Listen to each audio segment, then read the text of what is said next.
মানব জনম আর কি হবে, মন যা কর তোরাই করো এইভাবে। হ্যাঁ হ্যাঁ, যেখানে জানি কাজ করবেন কাহিনী তৈরি হয়ে যাবে। হ্যাঁ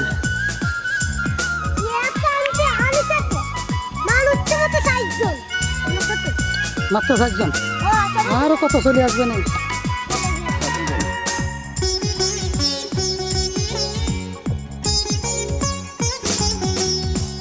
কত ভাগ্যে ফলে না জানি মনে রে, পেয়েছ এই মানব তরণী। কত ভাগ্যের ফলে না জানি মনে রে, পেয়েছ এই মানব তরণী।